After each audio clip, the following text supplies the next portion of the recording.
자, 우리가 이제 초기 불교의 이상향과 그 다음에 대승불교의 이상향, 서원이 각각 다르죠. 자, 그런데 초기 불교가 둘로 웹에서 찾은 나뉘어진다는, 내용입니다. 뭐라고 얘기했나요? 아닙니다. 이거 뭐 작동이 생겼습니다. 아, 지금 내 소리는 잘 들리죠? 예, 예. 그래서 초기 불교는 크게 두 개의 학파로 나눌 수가 있는데, 하나는 분별설부고 또 하나는 설일체유부다라고 하는 거예요.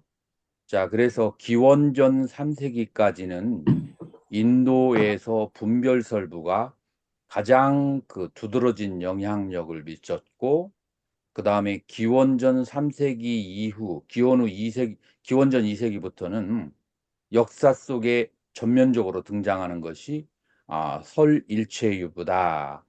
라고 그렇게 얘기를 했어요. 도안 스님, 이 두 가지에 대해서 잘 알겠어요? 예, 예. 그러면은 왜 이러한 현상이 벌어졌을까요? 내가 설명을 한 적이 있었는데. 어떻게 말입니까? 이 분별설부가 예, 인도에서 예. 자치를 감추게 되고 설일차 유부가 역사의 전면에 본격적으로 등장하게 된 이유가 뭘까요? 기억이 안 나는데요. 제가 상산 들은 스님 것 같은데. 기억나요?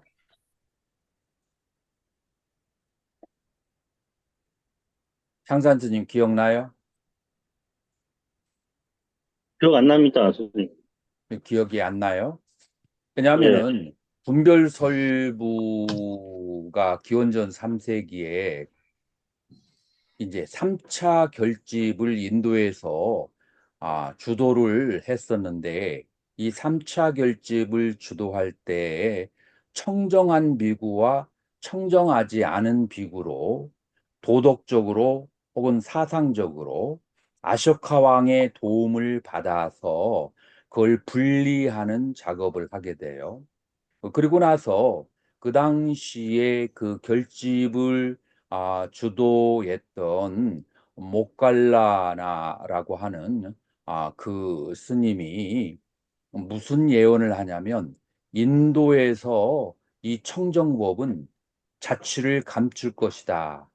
그렇기 때문에 이 청정법이 보존을 해야 되는데 그 장소로 스리랑카를 택한 거예요.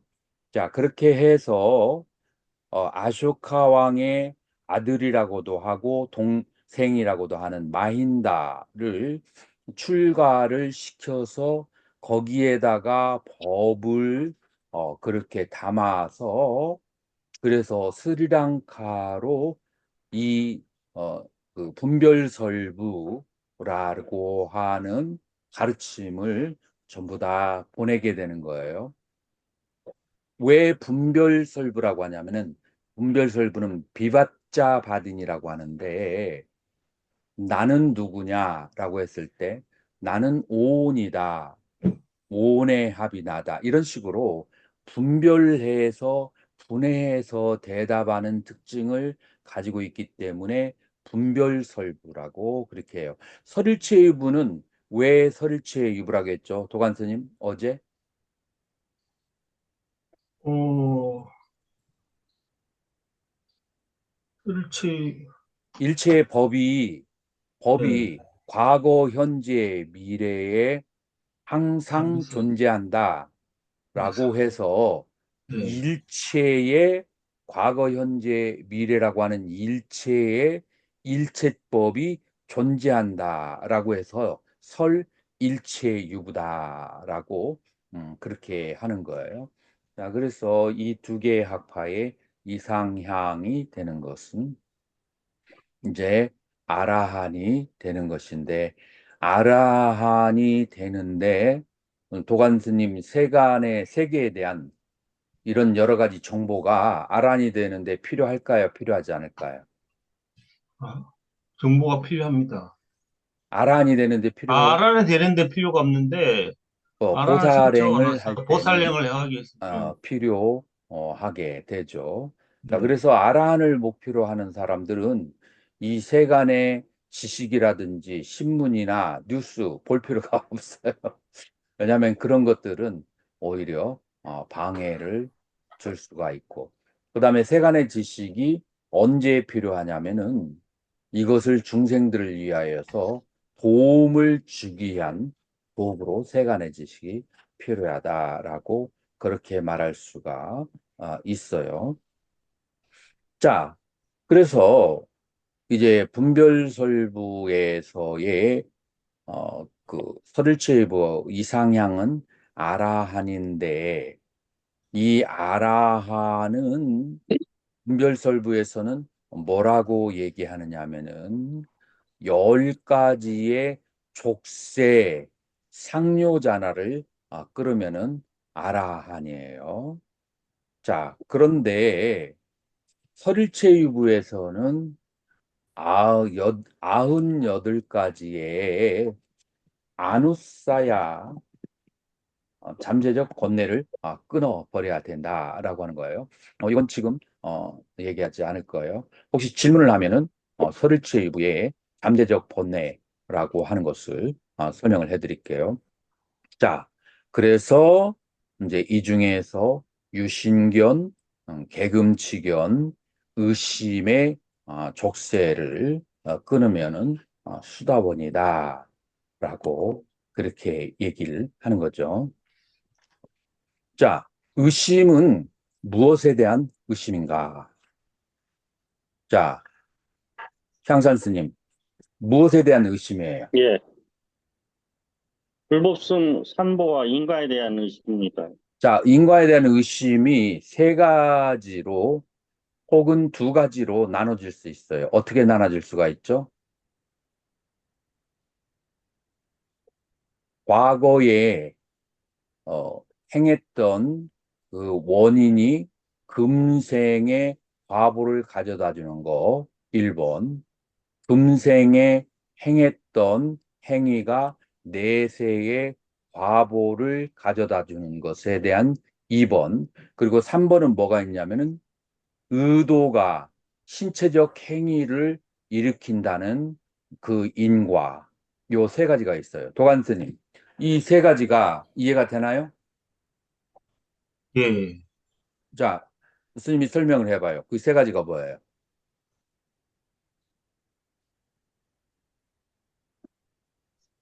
지금 그래서, 나의, 예. 지금 내가 잘생기거나 못생기거나 가난하가 부자가 되는 것이 무엇 때문에 오는 현상이에요? 우연 때문에? 인과, 과거에 행했던 행위, 그 예, 그 업에 대한 인과, 과보로. 예. 그러면은 내가 미래에 뭐 어떤 상태가 될 것인가는 무엇을 보면 알죠? 현재 다 자기가 하고 현재 있는 거죠. 나의 행위를 보면 알죠. 근데 나의 행위라고 하는 것이 인과로 이루어졌다는 것을 알아야 돼요. 뭐냐면은 내 마음속에서 생각을 하고 생각한 것이 신체적 행위로 나타난다. 그래서 나마 루파 빠짜야. 나의 정신적인 상태가 나의 말과 행위의 과보를 가져둔다. 그래서 나마루빠빠짜야라고 하는 그런 정신과 물질과의 인과관계가 있어요. 자, 그래서 인과가 몇 가지로 나눠진다고요? 세 가지요. 인가지가 세 가지로 나눠져요. 자, 그래서 의심은 6가지의 의심이다. 라고 하는 거예요. 6가지의 그 의심인데 이것은 오온의 인과를 오온의 생멸을 연기생 연기멸하는 것을 보게 되면은 이 6가지 의심이 사라질까요? 안 사라질까요? 이 6가지 의심이 사라지게 돼요.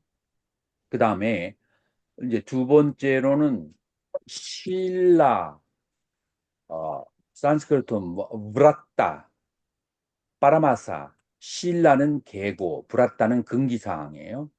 파라마사, 전도, 바뀌어졌다. 그래서 계와 금기사항만 지키게 되면은 내가 성자가 될 수 있다. 라고 하는 그런 생각이 어느 종교에 있었어요? 자이나교에 있었어요. 그래서 자이나교에서 마하브라타, 쫄라바라타 금기사항을 지키면 성자가 될 수 있다라고 생각하는데 우리 불교에서는 계와 금기사항만을 지켜가지고 서한 스님 성자가 될 수 있어요, 없어요? 네, 없습니다. 그러면은 무엇을 통해서 성자가 될 수 있죠?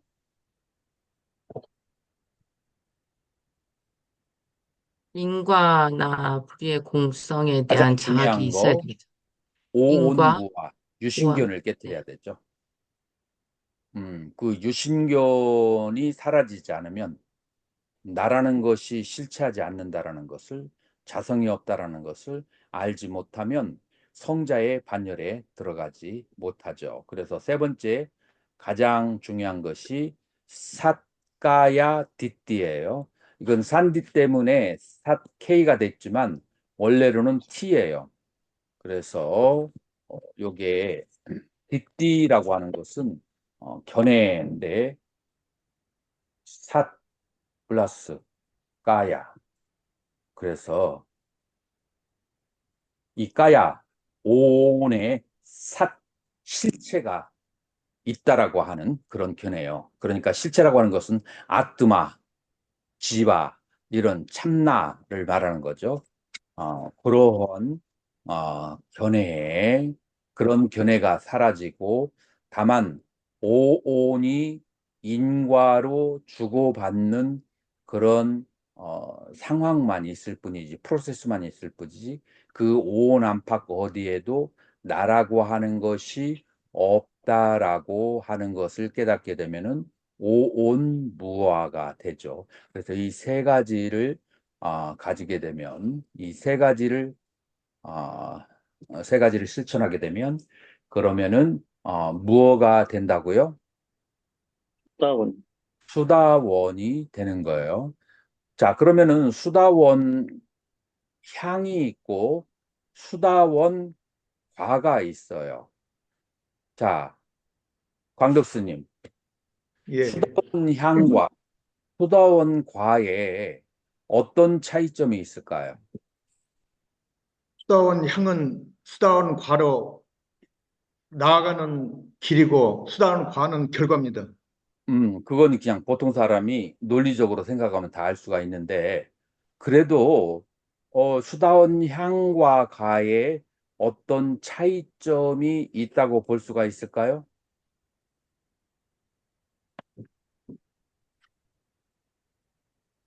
향산스님 어떻게 생각해요?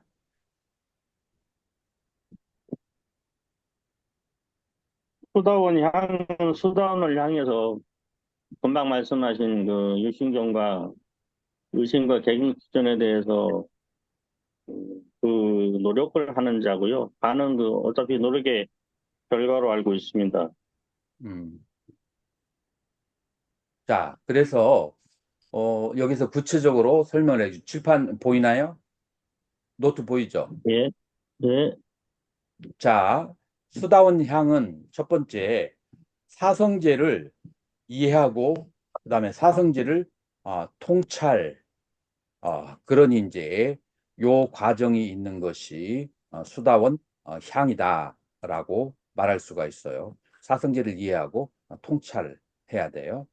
그 다음에 사카야 디띠 위치키자 실라바타 파라마사 그러니까 유신견 의심 그 다음에 개금치기라는 이 세 가지를 끊기 위해서 노력하고 있는 상태 이 상태를 수다원 향이라고 한다. 자 그러면은 수다원 향이 가지고 있는 두 가지 특징 도관선이 뭐예요? 첫 번째 지금 칠판을 보면 되잖아. 어, 첫 번째 타승, 수다원 향은 어떤 특징을 가지고 있어요? 타승결 이하고 통찰하며 윤회에 묶인 그렇죠. 두 번째로는 뭐가 있어야 돼요? 자기동일시. 유신견, 의심, 예, 그 예, 다음에 예, 개금치견이라는 것을 끊기 위해서 노력하고 있는 상태. 예. 이게 수다원 향이에요. 자, 그러면 수다원 과로 한번 가보자고요. 수다원 과라고 하는 것은 무엇이냐면은 첫 번째 유신견, 의심, 그리고 계금치견을 끊어버린 상태예요. 이것을 끊어버린 상태. 자, 여기에서 우리는 어, 여기에서 눌러버린 것이 아니고 끊어버렸다라는 것을 알아야 돼요. 눌러버린 것. 삼매 들을 때 5가지 장애를 송일 스님, 5가지 장애를 삼매에 들을 때 억누른 상태인가요? 아니면 끊어버린 상태인가요? 송일 스님? 억 누른 상태입니다. 뭐라고? 억 누른 상태라고요. 끊어버린 억누른 상태는 아직 상태예요. 아닙니다. 자, 그런데 수다원이 되면 이 3가지의 번뇌를 억눌렀어요. 끊었어요. 억 누른 상태입니다. 수다원이 되면 수다운이 되면 끊은 이제 상태. 끊은 상태입니다. 끊은 상태예요. 자, 이 예. 차이를 알아야 돼요. 초선에 들을 때는 번뇌가 눌러진 상태이고, 그 다음에 수다운이 되었을 때는 끊어지게 되는 상태라는 것을 알아야 돼요. 자, 그래서 1번은 이 3가지의 번뇌가 끊어졌고, 2번째로 수다원이 되면은 무슨 특징이냐면은 칠생 안에 아라한가를 얻는 것이 보장된다. 요것이 이제 2번째예요. 자, 3번째로는 뭐냐면은 수다원이 되면은 광덕스님 어디에 2번 다시 태어나지 않아요? 욕계 2번 다시 태어났습니다. 아니지. 욕계에는 오지. 아나함이 욕계에 2번 다시 오지 않죠. 수다원이 되면 지옥 축생하기. 지옥 아기 축생이라고 하는 사막도에 2번 다시 태어나지 않는다. 자, 그래서 수다원이 되면은 보살행을 수행할 수 없다고 대승론서에서 얘기하고 있는데 그런 얘기 들어봤어요? 수다원이 되면은 보살행을 수행할 수 없다는 얘기를 들어봤어요? 안 들어봤어요? 못 들어봤죠? 들어봤습니다. 못 못 들어봤습니다. 못 들어봤다고? 네. 향산 스님은? 저도 기억이 안 납니다, 스님. 기억이 안 나요. 여러 예. 이제 대승론서에 보면은 수다원이 되면은 그러면은 보살행으로 갈 수가 없다. 수다원 되기 직전에 전향을 해야 된다라고 구사론과 대승론서에서 얘기를 하고 있거든요. 그 이유는 뭐냐면은 보살행을 하려면은 지옥 축생 아기계에 가서 보살행을 해야 되는데 수다원이 되면은 거기를 가지를 못해. 그래서 보살행을 하지 못한다라고 그렇게 얘기가 나오는 거예요. 자, 그래서 3번째로는 수다원이 되면은 어디를 가지 않는다? 어디를 가지 못한다? 지옥아기 어. 축생. 사막도에 가지 못한다. 자, 그래서 수다원 과가 가지고 있는 3가지 특징 도관스님 얘기해 보세요. 그런가가 수다원 과가 되면 1번 3가지 족쇄가 끊어지고 예. 그 다음에 2번 칠생, 저기 일생 안에 깨달음을 실생 안에 얻는다. 아라한가를 얻고 지금 3번째 사막도에 다시 지옥아기 태어나지 않는다. 사막도에 태어나지 않는다. 자, 그래서 수다원 향과 과의 차이가 있어요, 없어요? 있습니다. 자, 그래서 수다원 향은 사성제에 대해서 통달했는데 아직 결과가 나오지 않은 상태고 수다원 과는 사성제를 통달하고 그 다음에 그 결과로 인해서 이 3가지의 특징을 가지고 있는 게 수다원 과다. 자, 이해가 되셨나요? 예. 예. 자, 그렇게 이제 우리는 얘기할 수가 있어요. 자, 그 수다원이 되고 난 다음에 그 다음에 나머지의 7가지의 족쇄가 있어요. 이 7가지의 족쇄 때문에 이 풍선은 날아가지 못하고 지구에 묶여져 있는 거예요. 자, 광덕스님, 이 예. 7가지 수다원이 아직 남아있는 번뇌 7가지가 뭐죠? 탐, 진, 그다음에 새끼에 대한 거하고 욕계에 대한 아니 무새끼에 대한 탐심, 그다음 또 무명, 들뜸. 요 예. 7가지가 남아있는 번뇌이다라고 하는 거예요. 자, 그래서 이 앞에 있는 3가지 번뇌와 뒤에 있는 7가지 번뇌는 약간 본질적인 차이점이 있어요. 어떤 차이가 있는가 하면은 앞에 있는 그 3가지는 3가지 족쇄는 보아서 사라지는 그런 번뇌들이에요. 그래서 견혹이라고 그래. 그 다음에 뒤에 있는 7가지의 번뇌는 닦아야만은 사라지는 그런 번뇌라고 해서 그걸 한문으로 수혹이라고 그렇게 해요. 자, 빨려는 뭐라고 하냐면 어, 다사나 해야, 이 견옥을 보아서 벌어진다 해서 다사나 해야라고 하고, 그 다음에 7개의 족쇄는 바바나 해야, 닦아야만 벌어지는 번뇌다라고 하는 거예요. 상산 스님이 그런 얘기 선종에서 들어본 적이 있을 거예요. 우리 선종에서 2가지의 그 단계를 얘기하는데, 2가지의 단계가 깨달음 얻는데 2가지가 뭐죠? 사마타 윗바사나 선종에서. 선종에서요. 도노돈수, 지, 도노점수. 지관, 서한 스님 뭐라고 했어요? 도노돈수, 도노점수. 오와 수라는 말이 나오잖아요. 예. 예. 깨닫는 거, 그 다음에 닦아야 되는 거.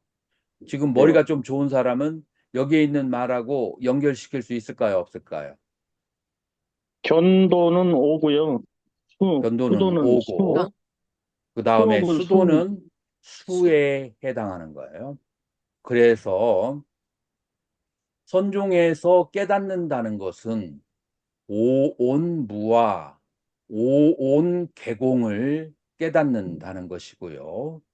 그러나 깨닫고 난 다음에 닦는다는 것은 뭐냐면은 습관적인 번뇌의 그런 7가지를 닦는 것이 탐심과 진심과 그 다음에 욕계, 색계에 대한 탐심과 아만, 들뜸, 무명, 이 7가지를 닦는 거예요. 그래서 견도에 들은 사람도 혹은 도노를 한 사람도 이런 7가지의 번뇌는 남아있게 된다. 다시 말해서 수다원도 혹은 견성한 사람도 이 7가지의 습관적 번뇌는 남아있을 수 있다라고 하는 거예요.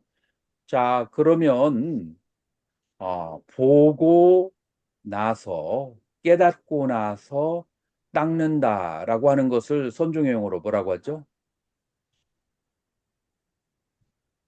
도노 도노점수, 점수라고 하죠. 도노돈수. 도노 점수, 점수죠. 깨닫고 닦아야 되니까. 도노점수. 도노 점수라고 그래요. 그 다음에 도노 돈수라고 주장하는 성철 스님 같은 경우는 그러면 어떤 경우가 되겠어요? 자, 누가 한번 머리를 좀 써봐요.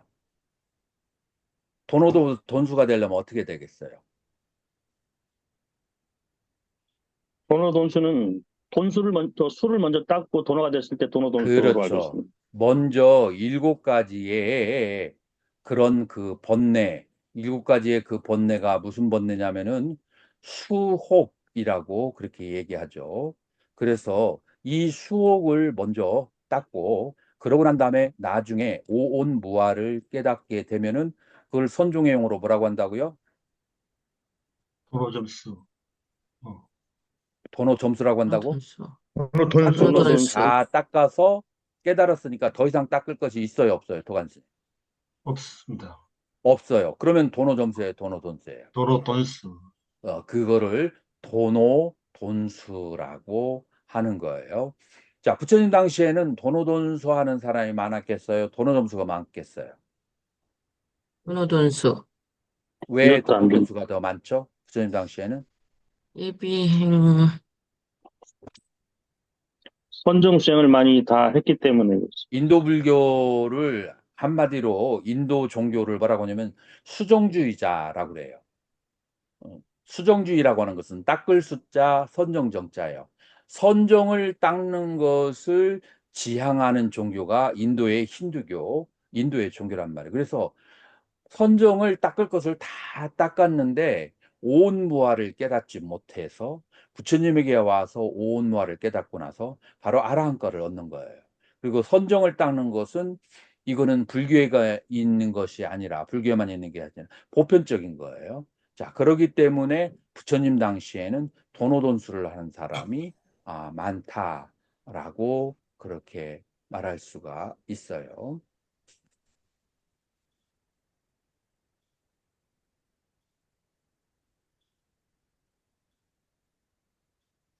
자, 그래서 이제 이 견도 수도의 근본 텍스트가 되는 것은 어디냐면은 초전법륜경, 전법륜경에서 사성제를 이해한 것을 사짜냐나라고 하고 사성제 수행을 실천한 것을 끼짜냐나, 그 다음에 열반이 실현된 것을 까따냐나라고, 자, 사짜 끼자 깠다라고 이렇게 한 것을 요것을 견도 수도 무학도로 정리한 것은 설일체 유부에서 정리를 하게 됐다. 그래서 견도 수도 무학도 이것이 나중에 선중에 도노 점수 도노 돈수로 얘기된 것은 설일체 유부의 과정을 거치면서 언어가 확립되고 정립되었다라고 그렇게 말할 수가 있는 거예요.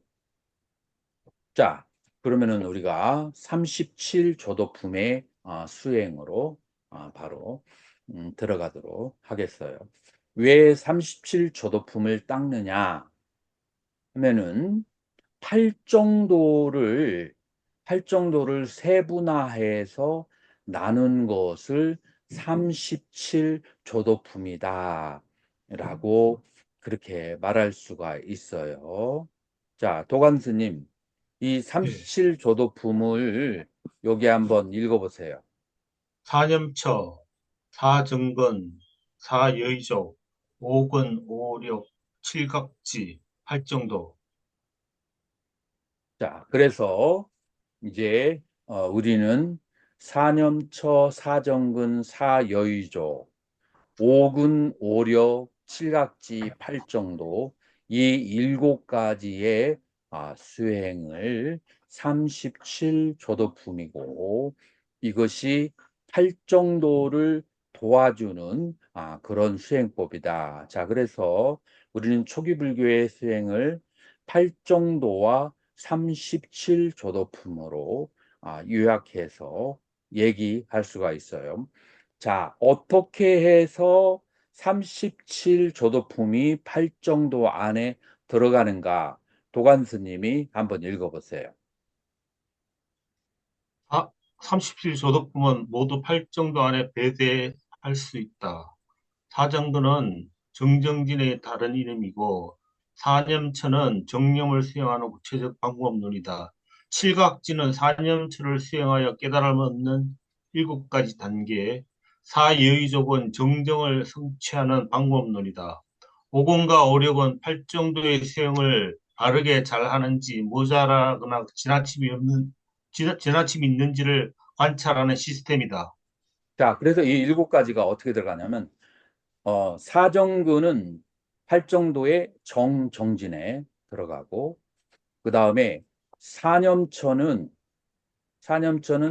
정념을 말하는 것이고 칠각지는 정념을 수행해서 깨달음의 단계, 그 다음에 사여의족은 정정이에요. 그래서 사념처, 사정근, 사여의족, 그다음에 칠각지, 팔정도, 이제 이것은 바로 정정진에서부터 정정까지를 그거를 기본적으로 얘기하는 거예요. 자, 그리고 이제 나머지가 오근과 오력이라고 하는데 이 오근과 오력이라고 하는 것이 수행에 있어서 여러분들이 항상 자기 자신을 돌이켜보는 수행에 필요한 5가지의 요소, 자기를 관찰할 수 있는 5가지 요소다라고 그렇게 말할 수가 있어요. 그래서 여러분들이 오근과 오력을 잘 알아야 되는데, 오근을 빤찐드리아, 5가지 인드리아라고 하는데, 인드리아는 이거는 인드라 플러스 이야 합성어예요. 자, 인드라라고 하는 것은 누가 아는가요? 인드라가 누군지? 인드라가 제석천이에요. 제석천이라고 하는 것은 어, 굉장히 그 힘이 강한 그런 시인을 말하는 거죠. 그래서 제석천은 뭐를 가지고 있죠? 턴더볼트, 천둥을 가지고 있어요. 그래서 천둥으로 모든 것을 파괴할 수 있는 힘을 가지고 있는 인드라 플러스 이야예요. 그래서 오근이라고 하는 것은 어떠한 힘을 가지고 있어. 어떤 힘을 가지고 있느냐면은 번뇌를 파괴할 수 있는 힘을 가지고 있기 때문에 인드리아라고 하는 거예요. 그럼 번뇌를 파괴할 수 있는 힘 5가지가 무엇이냐면 믿음, 노력, 정념, 삼매, 지혜, 삿다, 위리야, 사띠, 사마디, 빠냐. 여러분들 많이 들어본 거죠. 그래서 여러분들이 자기의 수행을 체크할 때는 이 5가지를 항상 체크를 해야 된다라고 하는 거예요. 내가 믿음이 있는지, 노력을 하고 있는지, 알아차림이 있는지, 삼매력이 있는지, 지혜가 있는지. 자, 믿음의 반대의 말은 무슨 말이죠? 불신. 의심. 끊임없이 의심을 하고 있는데, 의심을 하면 자기의 그 수행에 안정이 되지 않아요. 그래서 수행에 앞으로 나갈 수가 없어요. 그 다음에 2번째로는 노력하지 않아도 수행에 앞으로 나갈 수가 없죠. 알아차림이 없어도. 그 다음에 삼내의 반대말은 뭐죠? 들뜸이죠. 들뜸. 살림. 이 들떠 있는 상태에서도 수행을 할 수가 없고 실수가 많아지죠. 지혜의 반대말은 뭐죠? 어리석음. 어리석음이에요. 무명. 그래서 이런 이제 5가지의 상태의 상태를 이제 관찰하는 건데, 그 중에서 가장 중요한 것은 5가지 중에 뭐겠어요? 제일 앞에 나와 있으니까 이게 중요한 거죠. 믿음. 믿음이에요. 자, 이 믿음이라고 하는 것은 우리 기독교나 천주교, 무슬림에서 말하는 믿음하고는 달라요. 우리 불교에서 말하는 믿음이라고 하는 것은 그것을 뭐라고 하느냐면은 사타라고 그렇게 얘기해요.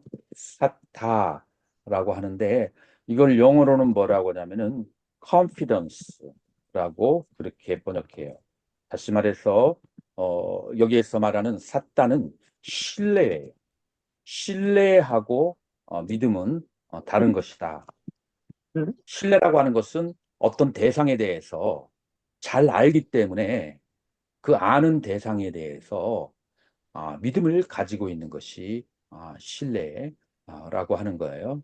자, 그래서 사람들이 5가지의 성향으로 나눠질 수 있는데 믿는 형과 잘 믿기를 좋아하는 형과, 그다음에 지혜, 의심을 많이 하는 형, 그다음에 노력환과, 그다음에 무심하게 산매드는 형, 그리고 말똥말똥하게 알아차리는, 사람들의 성향이 5가지로 이루어지는데, 광덕수님은 본인이 어디에 속하는 것 같아요? 신심형에 속합니다. 신심형에 속하요. 도관수님은 어떤 형에 속하죠? 저는 예. 무심형에 속합니다. 무심형. 지혜. 스님이 무심형이라고? 네. 무심, 노력형 아니. 내가 보기에는 무심형이 아니고 사유를 많이 하는 형이기 때문에 지혜형에 볼 수가 있죠. 향산 스님은 예. 골고루 좀 있는 것 같은데요. 골고루 근데 그중에 예, 지금 정령 쪽이 여기에서 아닐까. 신심이 있다고 해서 다른 것이 아예 없는 사람 아무도 없어요. 다 예, 조금씩 가지고 있는데 어느 게 더 특별하게 저, 뛰어나는가? 보각스님은 어떤 것 저는 같아요? 보각스님은 본인이 스스로 어느 형에 속하는 것 같아요?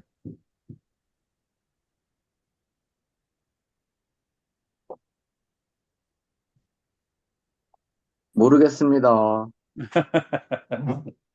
자, 근데 이제 잘 살펴봐야 돼요. 자기 자신이 어느 한 가지에 특출한 것을 그렇게 가지고 있어요. 자, 그런데 가장 처음 시발점이 되는 것이 바로 이제 믿음, 바른 믿음이에요. 그래서 바른 믿음은 무엇에 대한 믿음인가? 우리가 한번 생각해 볼 필요가 있어요. 우리가 일생을 출가자가 되어서 독신으로 살려고 할 때 부처님이나 불법중 삼부에 대한 어떤 신뢰가 없으면은 그렇게 독신 생활을 그 출가자로서 신심을 가지고 하기가 어렵죠. 그래서 이 부처님에 대한 신뢰, 그다음에 법에 대한 신뢰, 불법중 삼보에 대한 신뢰라고 하는 것은 굉장히 중요한 것이다라고 말할 수가 있어요. 자, 그래서 먼저 부처님에 대해서 이제 우리가 알아야 돼요. 부처님에 대해서 알지 않는데, 알지 못하는데 어떻게 신뢰감이 생기겠어요? 그래서 부처님에 대해서 우리가 이해해야 되는데, 부처님이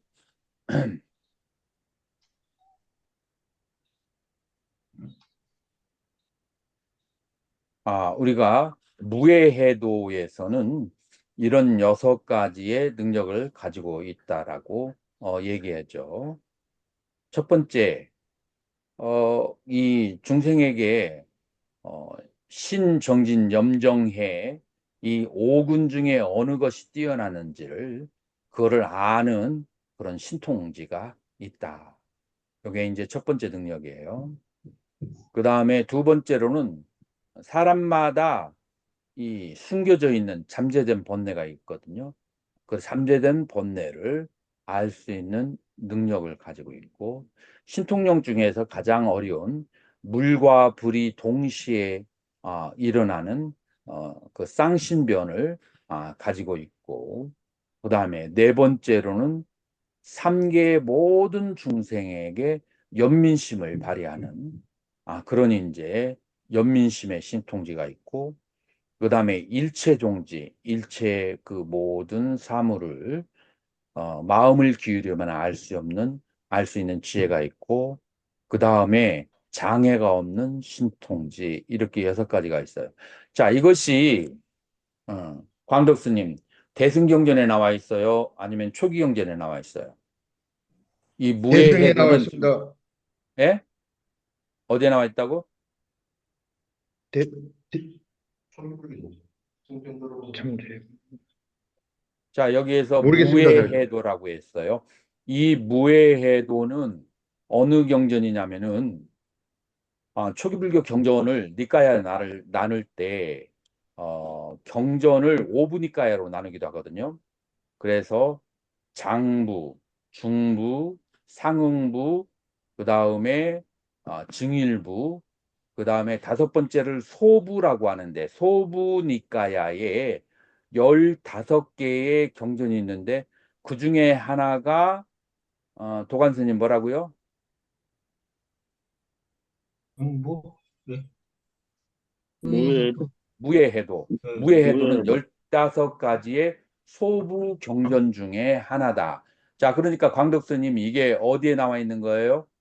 초기경전 나왔습니다. 초기경에 나와 있는 거예요. 그 초기경전에서 뭐라고 하느냐면은 일체를 아는 일체 종지가 부처님께 있고, 그 다음에 3계의 모든 중생에게 대연민심을 가지고 있다라고 얘기를 하는 거예요. 자, 그래서 이것은 대승에서 얘기하는 것이 아니고 초기 경전에서 이와 같이 부처님의 정의를 하고 있다는 것을 우리는 알아야만 돼요. 자, 그래서 이제 여러분들이 이 6가지에 대해서 알고, 그 다음에 이 6가지의 능력이 구체적으로 실천적으로 발휘되는 것을 어디에서 볼 수가 있죠?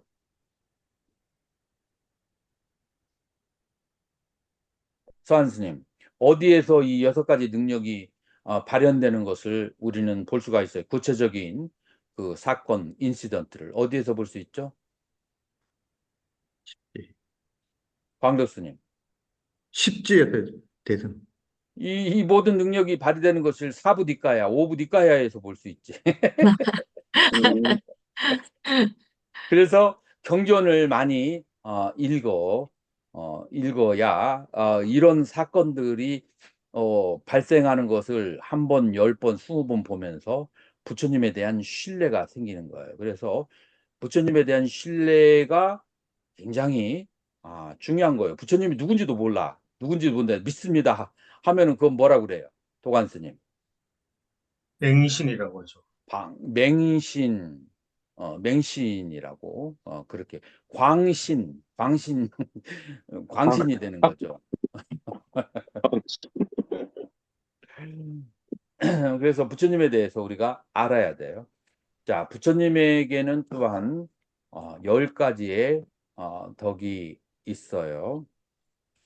그래서 이제 그 남방에서 스님들은 예불 드릴 때 이띠삐소, 아라하, 그 다음에 삼맥, 삼부또, 위짜짜라나 삼빤노, 수가또, 로까비두, 아누따로, 뿌리사담마 사라띠, 사따데바 마누사남, 붓도 바가바. 예불할 때 이렇게 하는 거예요. 자, 그래서 한번 자세히 나가면은 아라핫이라고 하는 것이 여러 가지 의미가 있어요. 첫 번째로는 아라카, 그러니까 번뇌를 멀리 여의었기 때문에 아라한이라고 부르고, 그 다음에 이 탐진치의 아리, 적들을 지혜의 칼로 없어버렸기 때문에 한문으로는 살적이라고 그래요. 그렇기 때문에 아라한. 세 번째로는 윤회의 아라, 바퀴를 부셨기 때문에 아라한. 네 번째는 모든 공양을 받기에 적합하니까 아라하. 여기서 아라하라고는 deserve, 뭐뭐하기에 적합한, 그 다음에 그런 뜻이고요. 세 번째 아라는 바퀴라는 그런 뜻이에요. 그 다음에 아리는 적이라는 그런 뜻이에요. 그 다음에 라하 아바바, 감추어진 것이 없어. 모든 것이 다 투명하게 드러났어. 그렇기 때문에 아라한이라고 한다. 자, 그래서 아라한에 5가지 의미가 있는데, 아라카, 아리, 아라, 아라하, 라하, 아바바라고 하는 5가지의 의미를 가지고 있다.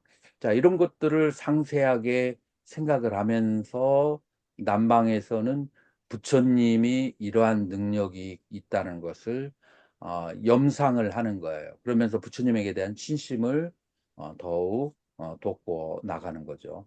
자, 그래서 첫 번째가 아라하, 그 다음에 삼약, 삼붓도라고 하는 것은 삼마는 바르다, 그 다음에 삼붓다는 바른 깨달음. 그래서 바른 깨달음이 무엇이냐?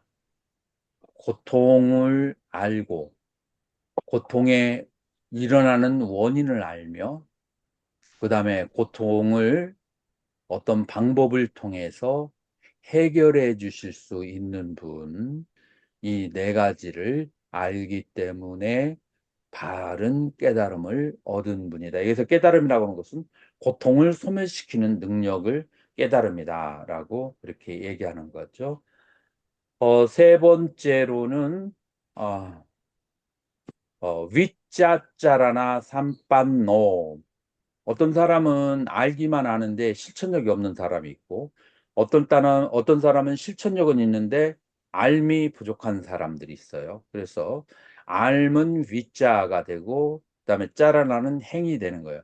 지행 합일이 되어 있는 분이라고 그렇게 하는 거예요. 그 지행 합일에 15가지의 종류를 가지고 있다라고 하는 거예요. 그 15가지가 뒷부분에 나옵니다. 네 번째로는 수갓도, 잘 가신 분, 열반으로 잘 가신 분. 다섯 번째로는 로까비드, 로까, 세상을 위드, 아는 분이에요. 무슨 세상을 아느냐면은 중생계와 그 다음에 무의의 세계, 그 다음에 유의의 세가, 이런 세 가지 세간을 잘 안다라고 하는 거예요. 그 세간에 돌아가는 것을 잘 아는 거죠. 그 다음에 어, 여섯 번째로는 안 웃따라, 웃따라, 위가 안 없는 위가 없는 그 스승이다. 위가 없다라고 하는 것은 개정의 해탈 해철 직연으로서 그 누구도 부처님을 더 뛰어나는 사람이 없다라고 하는 거예요. 그다음에 일곱 번째는 뿌리사담마 사라띠. 그래서 뿌리사, 그다음에 인간을 아,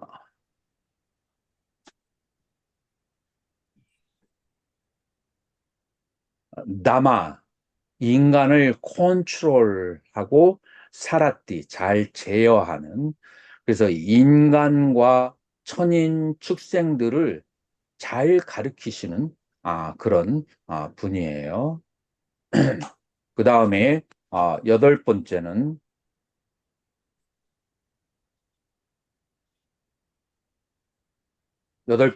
무엇냐면 바로 삿다 대와, 삿다라고 하는 것은 천상을 말하는 것이고 대와라고 하는 것은 인, 어,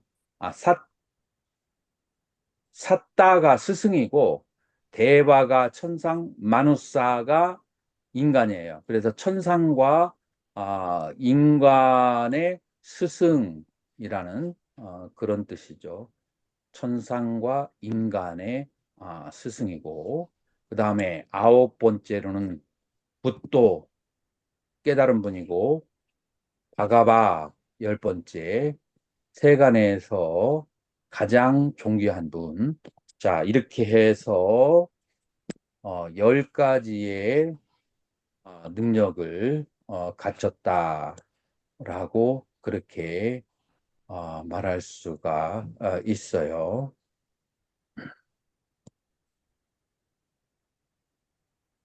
10가지의 능력. 자, 그 10가지의 능력 가운데서 음,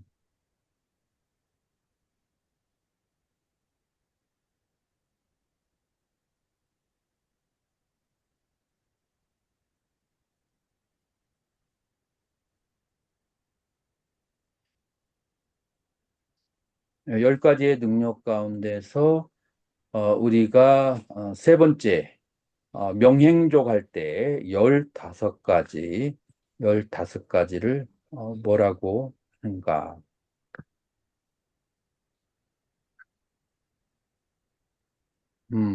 그건 뒤에 내가 놔뒀나 본데. 자, 먼저 삼맥삼부토. 부처님께서 바르게 위 없는 가르침을 바르게 깨달았다라고 했을 때 무엇을 바르게 깨달았다라고 얘기하는 것인가? 자, 그래서 부처님이 가지고 있는 그런 능력인데 어떤 능력을 가지고 있냐면은 제자들이 와가지고 우리 선중에서 그런 경우 많죠. 나 한 소식 했습니다. 인가해 주세요. 라고 하는 찾아오는 사람들이 많잖아요. 이제 그렇게 했을 때 부처님께서는 어떤 식으로 대처를 했는가? 이게 이 깨달은 분이 어떤 식으로 대처를 하는가?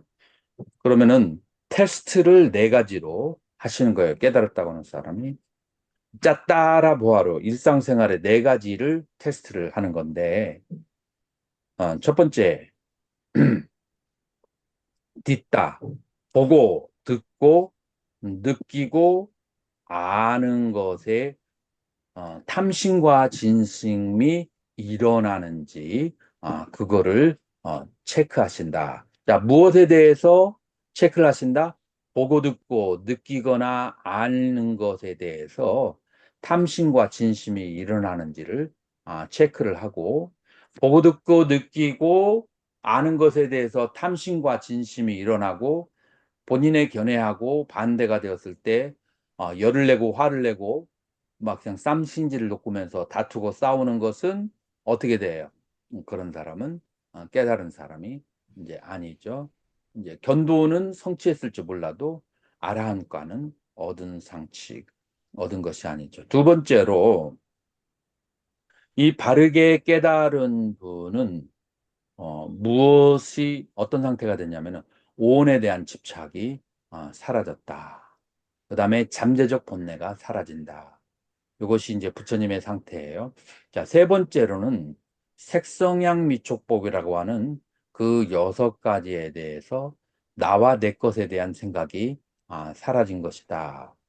그 다음에 네 번째로는 어떠한 생체냐면은 육군이 보았을 때, 육군이 육경을 보았을 때 6가지 식이 발생하게 되는데 그 식에 대해서 집착을 하지 않는 것이 네 번째. 그 다음에 5번째로는 해탈을 하고 해탈했다라고 하는 그 알을 가지고 있는 것이 5번째의 깨달음이다. 자, 그래서 부처님께서는 이 5가지의 능력을 다 가지셨기 때문에 바르게 깨달으신 분이라고 한다는 거예요. 자, 강덕스님 여기 밑에 여기에 M3, 29, 37이라고 나왔는데 요거 어떻게 읽어야 돼요?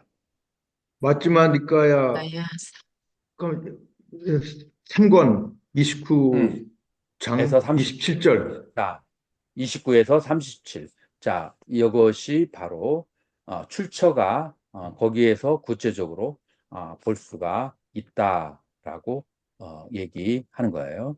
자, 그래서 부처님에 대해서 여러분들이 경전을 보면서 이와 같이 신심을 발휘해야 한다라고 얘기를 할 수가 있어요. 그 다음에는 법념초로 가야 되는데 광덕스님 어떨까? 좀 휴식을 좀 취하고 할까요? 예, 좀 쉬고 했습니다. 예, 그러면은 몇 시에 만날까요? 10, 15. 5분이요. 12분. 예. 12분에 만나겠습니다.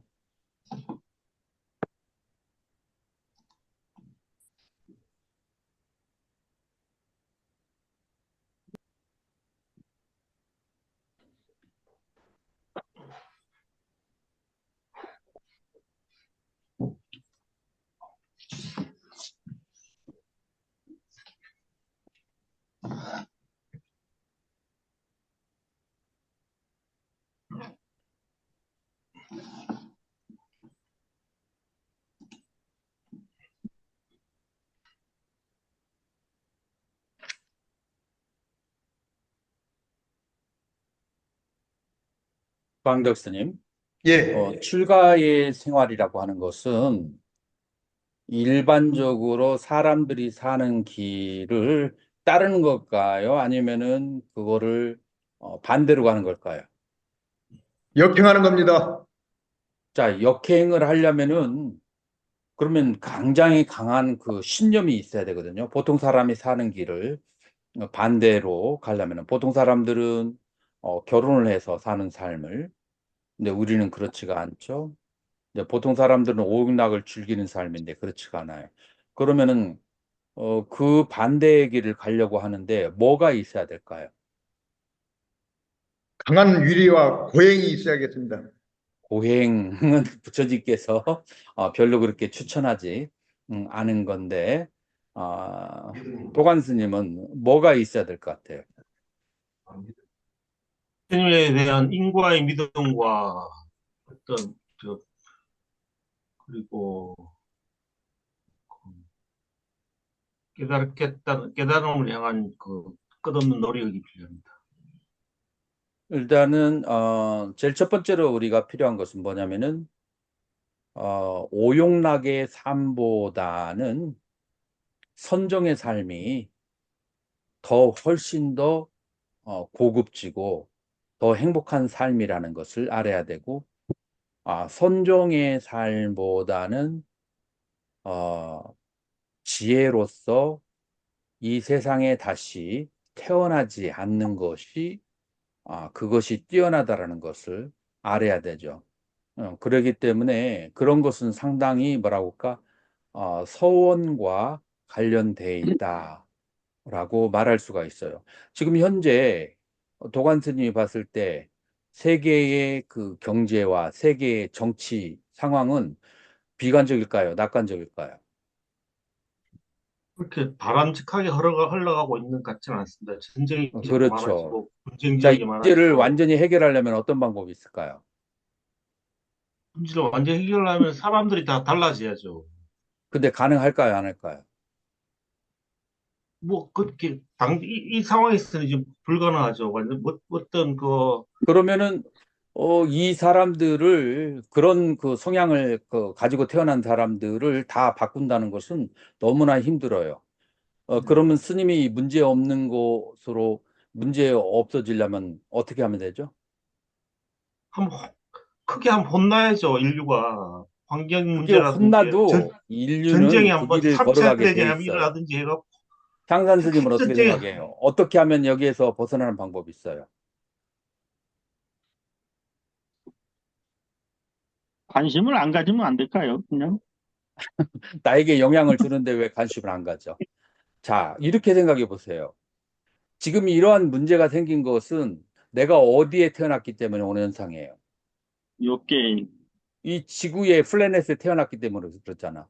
그러면 이런 모든 전쟁과 이 모든 문제는 내가 어디에 가면 없어져요. 생을 안 받아야 돼. 색계 천상에 가면 이 문제가 없어져요. 무슨 말인지 알겠죠? 예. 욕계 천상에 가면은 이 문제는 훨씬 더 적고, 그러나 거기에도 아수라와 그 다음에 인드라와의 다툼은 있어요. 그래서 이 다툼이 완전히 없는, 전쟁이 없는 그런 세계에 가려면은, 그러면은 색계, 무색계, 그 다음에 해탈, 이제 이것이 이제 길이고, 또 다른 방법은 어떤 방법이냐면은 내가 완전히 무욕하고 욕망이 없으면서 중생에 대한 자비심으로 넘쳐난다면은, 그러면은 어떤 전쟁이나 어떤 지옥에 있더라도 내 마음은 평화로워질 수가 있어요. 이제 이렇게 해서 내가 태어난 장소를 바꿈으로써 이 문제를 벗어날 수가 있는 거예요. 이제 그러한 것들이 수행이다라고 그렇게 볼 수가 있어요. 그래서 그러한 세계에 나기 위해서 혹은 해탈을 하기 위해서 우리는 무엇을 하느냐면은 수행을 하고 계율을 지키고 하는 것이다라고 말할 수가 있어요. 그렇게 하려면은 불법승 삼보에 대한 신뢰가 절대적으로 그 길 가는 데 있어서는 필요하죠. 자, 그래서 법에 대해서 우리는 어떻게 알 수 있느냐 하면은 법에 대해서 6가지로 우리는 생각해 볼 필요가 있는데 이 6가지가 뭐냐면은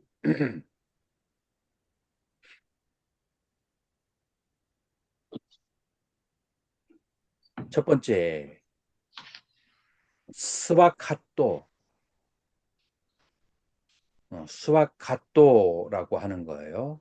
그래서 잘 설해진 수아카토라고 하는 거예요. 아카토는 아카띠의 과거 분사형이에요. 그래서 설하다의 설하여진 과거의 분사. 잘 설해졌어. 그러면 어떻게 잘 설해졌냐면은 이 개로서 처음이 좋고 사마타 위파사나로 중간이 좋고 그 다음에 그 결과로 열반으로 끝이 좋다. 그래서 시작은 개고 중간은 사마타 위파사나고 그 결과는 그 열반으로서 처음과 중간과 뒤에 끝이 좋다. 요게 이제 첫 번째예요. 자, 두 번째로는 어떻게 되느냐면은 부처님이 깨달았기 때문에 처음이 좋고 좋은 법이기 때문에 중간이 좋고 승가가 잘 실천하니까 끝이 좋다. 자, 요것이 이제 스와카토 잘 설해진 것이다 라고 말할 수 있어요. 두 번째로는 산 디띠꼬. 그래서 디띠라고 하는 것은 디티까라고 하는 것은 지금이라는 뜻도 있고 이번 생이라는 그런 뜻도 있어요. 자, 그래서 이 부처님의 가르침을 수행하면 지금 혹은 이번 생에 경험할 수가 있다. 예를 들어서 탐심이 있는 사람이 부정관이나 혹은 수식관을 수행하게 되면은 그러면은 이제 어떻게 되느냐 하면은 처음에는 수식관을 혹은 부정관을 통해서 마음이 지금 현재에 편해지고 그 다음에 두 번째로 탐욕 때문에 남과 나를 괴롭히는 중간의 것도 사라지게 되고 그리고 정신적인 고통과 슬픔으로 멀어지기 때문에 이 법은 스스로 경험할 수가 있다. 그래서 자, 어떤 종교는 죽은 다음에 가야 알 수 있는 종교가 있어요. 어떤 종교죠? 기독교. 기독교 회교는 저 세상에 가서 천국에 자기 방이 있는지 확인해야 그래야 끝이 나. 만약에 예를 들어서 그 무슬림 가운데서 좌파 가운데 푼더멘탈리스트는 그런 사람이 있어요. 테러를 할 때 그렇게 배운다고 그래요. 그렇게 테러를 하고 나면은 죽은 다음에 신의 나라에서 살게 된다라고 하는 거예요. 근데 이 테러를 할 때도 괴롭고 그다음에 테러의 과부 때문에 많은 사람이 슬프니까 괴로워요. 그런데 죽은 다음에 가보니까 약속된 방이 없어. 약속된 맨션이 없어. 그러면 이거 얼마나 뭐라고 할까? 그 디서포인트 이게 도관스님 디서포인트드가 뭐죠? 실망스럽습니다. 실망 얼마나 실망스럽겠어요. 이제 그래서 거기는 지금 생에 확인할 수가 없어. 다음 생에 가야 확인할 수가 있는 거라고 한다면 부처님의 가르침은 금생에 확인할 수가 있는 거예요. 그래서 스스로 자기의 그 번뇌가 없는 상태를 스스로 체험할 수가 있고 그 다음에 남들에게 번뇌가 없는 편안한 상태를 체험할 수가 있다. 그래서 산디띠꼬라고 그렇게 얘기해요.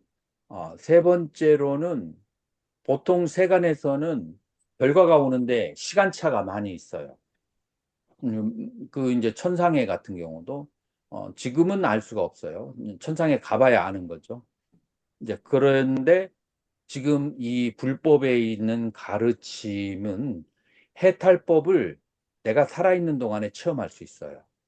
그러니까 아칼리꼬, 깔라라고 하는 것은 시간인데 시간을 지체하지 않는다라고 하는 것이 세 번째 특징이다.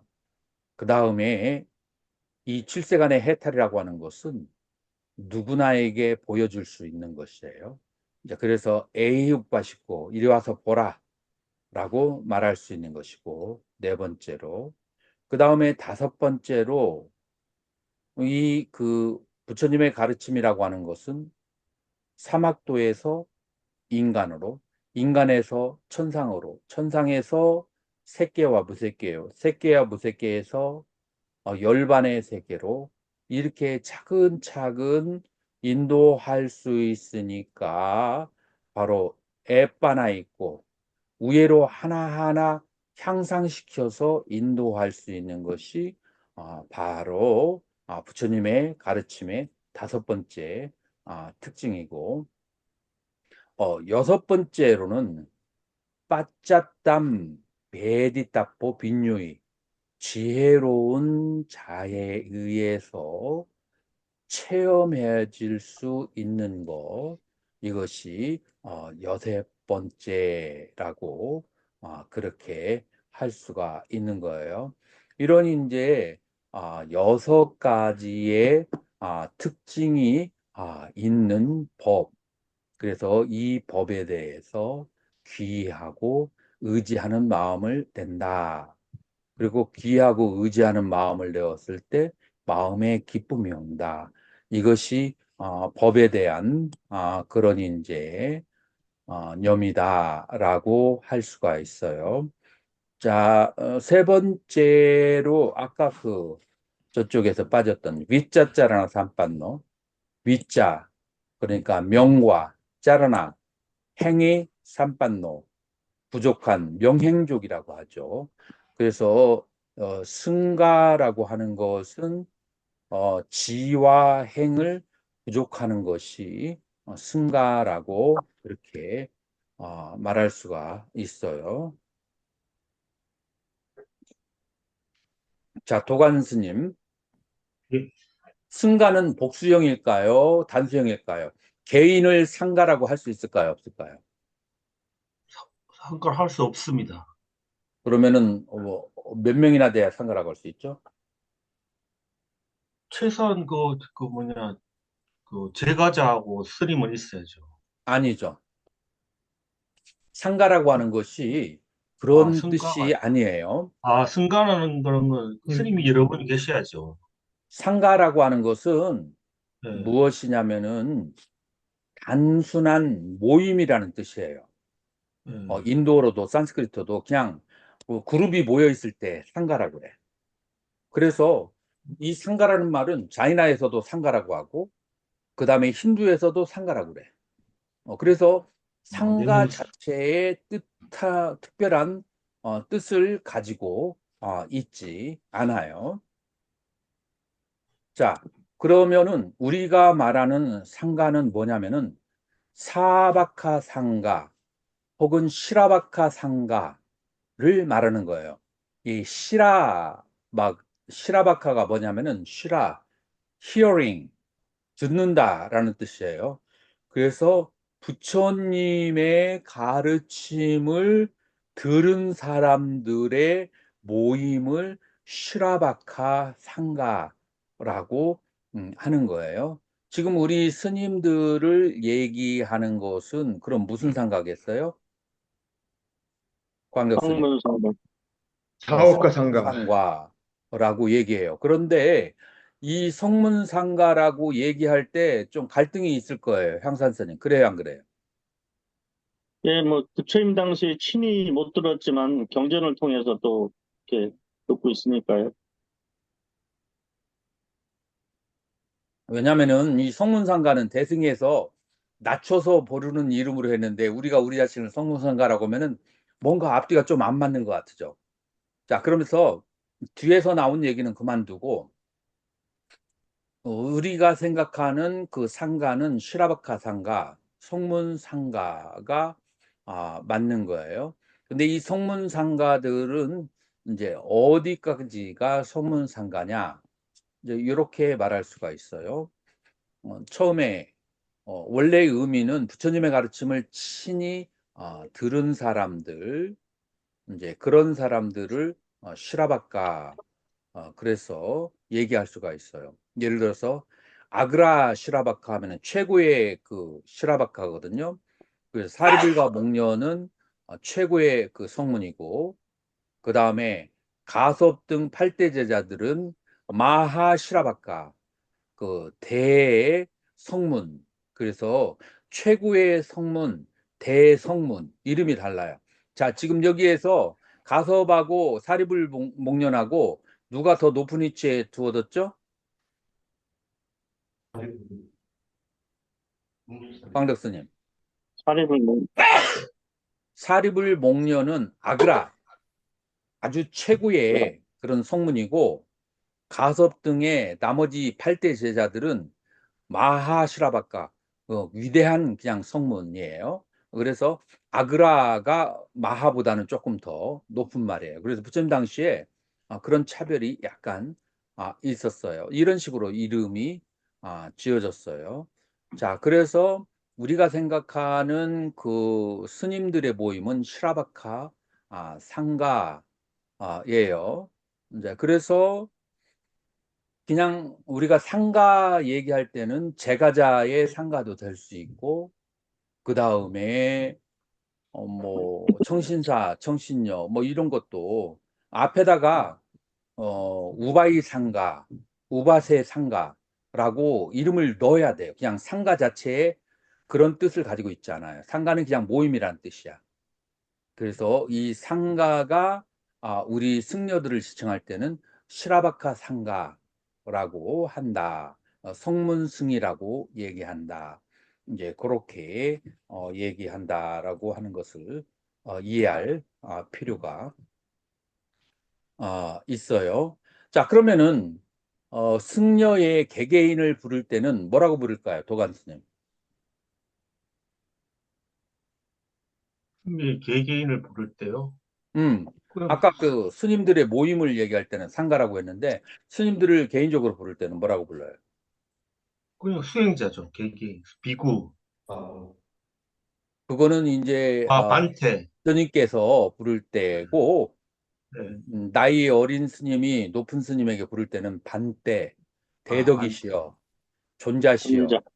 반때라고 불러요. 개인적으로 부를 때. 그래서 이 상가하고 반때하고 개인으로 부를 때하고 그 다음에 단체를 지칭할 때는 다르다. 요거를 내가 얘기하고 싶은 거예요. 이해가 됐죠? 예. 그럼 한국에서 때 부를 때는 어떻게 부른 겁니까, 그게? 반테가요. 스님, 그냥, 반때, 스님이 존자, 대덕. 그냥 스님이에요? 이제 후자. 의역하면 스님이지만 이 예. 스님이라는 말은 상가에서 나왔거든요. 그 그러니까요. 상가는 직접적인 언어로 한다면은 그냥 모임이라는 것 뿐이에요. 예. 성문승 해야 정확한 이름이고, 아니면은 반때라고 개인적으로 부를 때는 그렇게 얘기를 해야 돼요. 한국말로는 그럼 존자님 이렇게 불러요? 그런데 그 존자가 스님이라는 이름으로 그렇게 이제 우리 일상생활에 바뀌어졌다. 음. 대덕이시여. 뭐 그렇게 얘기할 수가 있죠.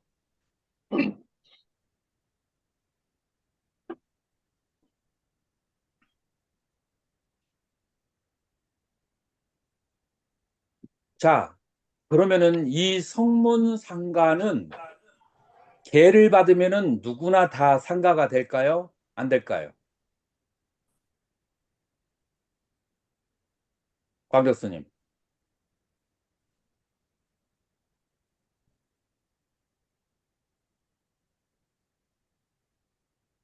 잘 모르겠습니다.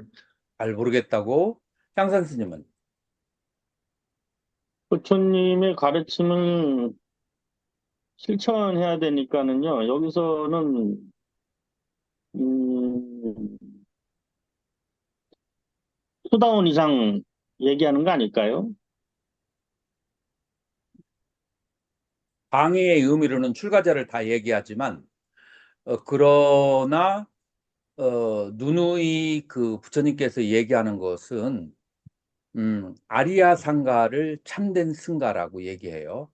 아리아 승가라고 하는 것은 무엇이냐면은 수다원에서 아라한 사이에 있는 사양사과 사쌍팔배 이제 요쪽을 이제 그 성승가를 참된 승가라고 그렇게 얘기를 하죠. 자, 그래서 요 그 성문승가는 수파티판노 바가바토 사바카 상고. 자, 그 세존으로부터 들은 가르침을 잘 빠띠빤나 실천하는 그런 상가고, 우주 빠띠빤노 바가왔다 사바카 상고. 그리고 항상 24시간 동안 부처님의 가르침을 바르게 실천하려고 하는 사람이고, 사미치 빠뜨반너 바가바떠 사바카 상고. 그래서 수행을 하는데 어떻게 수행을 하느냐면은 내면과 겉이 속다르고 겉다르지 않게 수행하는 그런 상가. 이 상가는 이제 그러한 상가고, 그리고 이제 바르게 실천한다라고 하는 것은 수다원에서부터 아라한까지를 말하는 것이다. 자, 이렇게 됐을 때 문제가 발생할까요? 안 할까요? 문제가 실천하는 발생, 사람은 문제가 발생해요. 예, 보시라는 의미에서 문제가 발생하는데, 그게 이 성문상가는 15가지의 실천을 해야 되는데, 개, 감각기관을 잘 단속하고, 음식을 적당히 먹고, 항상 아가리안, 그 알아차림으로 깨어 있고, 그 다음에 번뇌가 들어오는 것을 막고, 그 다음에 삼보와 인과에 대한 믿음이 있고, 그 다음에 계를 어기면 부끄러워하고, 남들이 비난하면은 그것을 고치려고 하고, 부처님의 법을 많이 메고 노력하고 알아차리고 지혜가 있고 초성까지 사성까지를 갖추는 것을 15가지의 성문수의 법이다라고 하는데, 요건 수다니빠따에 나와 있는 거예요. 자, 그래서 성문승에는 이 15가지 이제 실천이 있게 되는데, 그러면 이 실천이 결과로 드러나줘야 되는데, 성문승에게는 이 넷 중에 한 가지의 결과로 이루어져야 되는데, 오온이 무아임을 깨달았거나 수다원, 그 다음에 욕계의 거친 욕망과 진심을 닦는 자 사다한과, 그 다음에 무아를 깨달았을 뿐만 아니라 욕계의 미세의 집착까지 소멸한 아나한과, 색계와 무색계에 대한 애착마저 소멸한 아라한. 그 성문승의 결과는 이 4가지 중에 한 가지로 드러나야 된다라고 그렇게 하는 거예요. 이제 그렇게 해서 사과 중에 하나의 결과로 드러나야 성문승의 삶이다라고 그렇게 말할 수가 있는 거예요.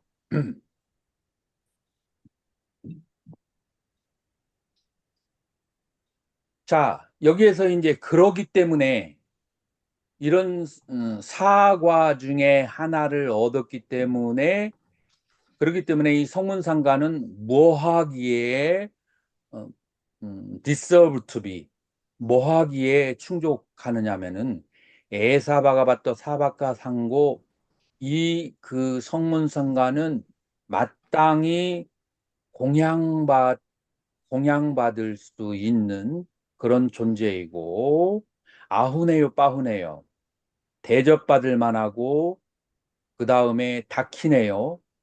보시받을 만하고, 그 다음에 합장받을 만하고, 안잘리까라니요.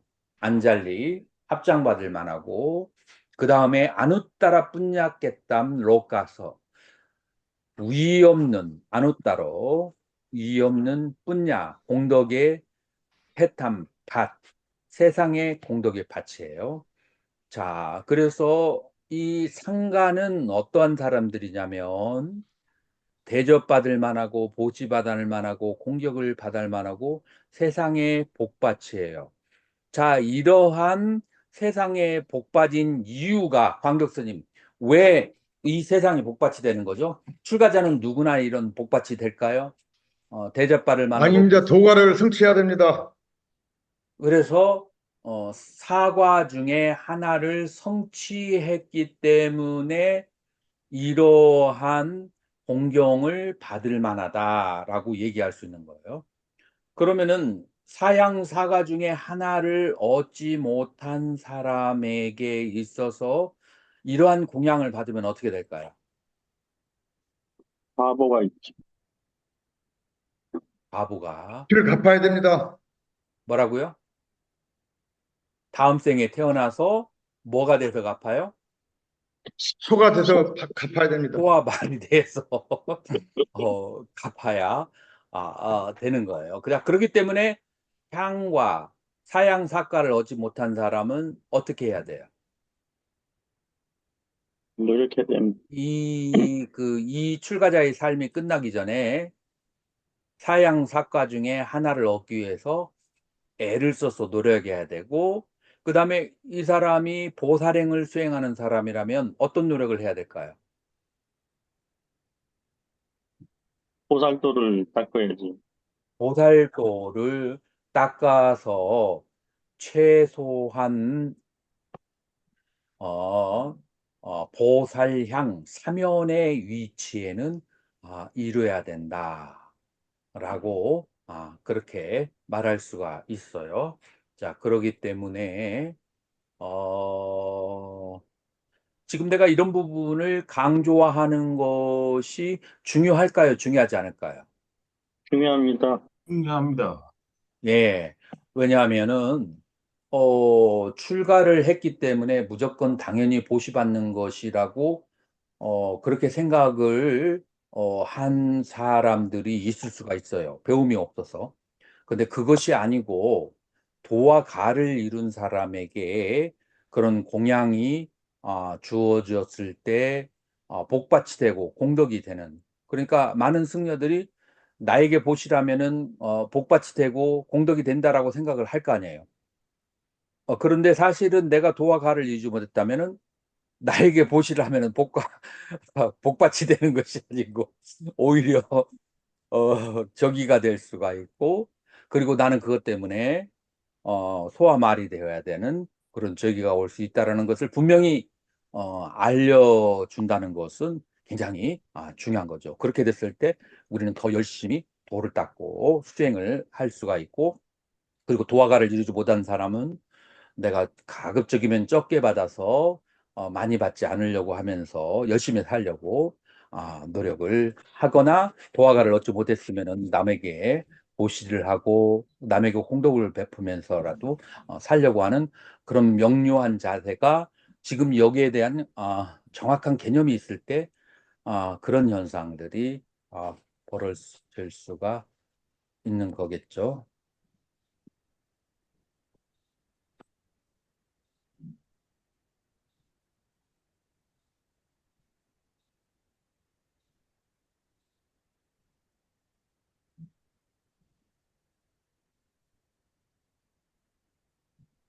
자, 그렇게 해서 우리는 이제 수다원을 얻었을 때 우리는 세 가지의 번뇌가 없어지게 되고, 그 다음에 실생안의 아라한과를 얻고, 그 다음에 사막도에 떨어지지 않게 된다라고 하는 그런 이제 당당한 확신을 가질 수가 있다.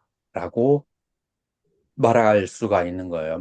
자, 그렇게 본다면은, 음, 불교라고 하는 것은 굉장히 도덕적인 종교, 그 범인류적인 모랄을 가지고 있는 그런 종교다, 라고 말할 수가 있어요.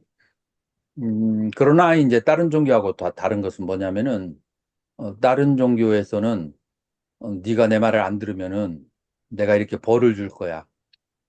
라고 이제 다른 종교는 얘기한다면 우리 불교에서는 그렇게 하는 자는 없는데, 그렇게 벌을 주고 하는 자는 없는데, 과보의 법칙에 의해서 이런 현상이 벌어지니까 이런 현상을 잘 알려주고, 그러니까 열심히 공부하고 수행하라 라고 설득하는 종교, 이런 설득하는 종교가 바로 21세기에서는 굉장히 뭐라고 할까, 적합한 사람들에게 조금 그 체질에 맞는, 현대인들의 체질에 맞는 그런 종교가 아닌가라고. 도간 스님 어떻게 생각해요? 예, 막 그렇게 생각합니다, 저도. 음, 자, 그래요. 그러면은 지금 여기까지 공부한 것 중에서 질문 있으면 질문 받겠습니다.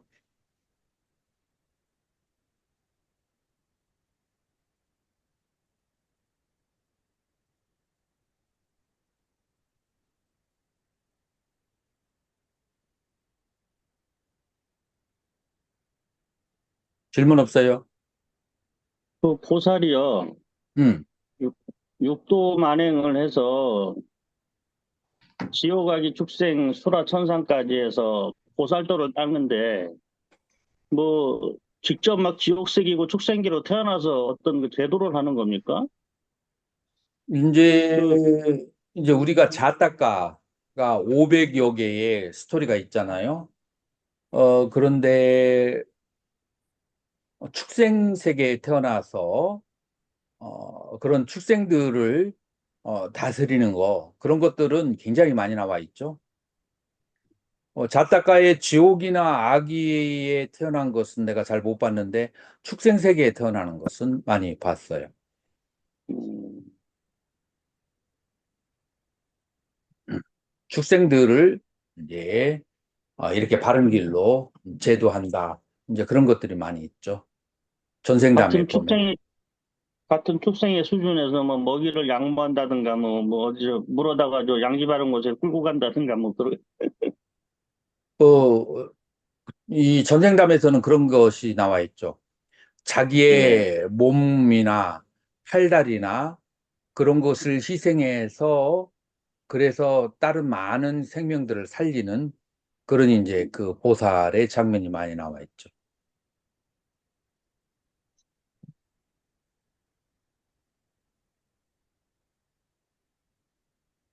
자, 그러면 오늘 공부 이것으로 마치도록 하겠습니다.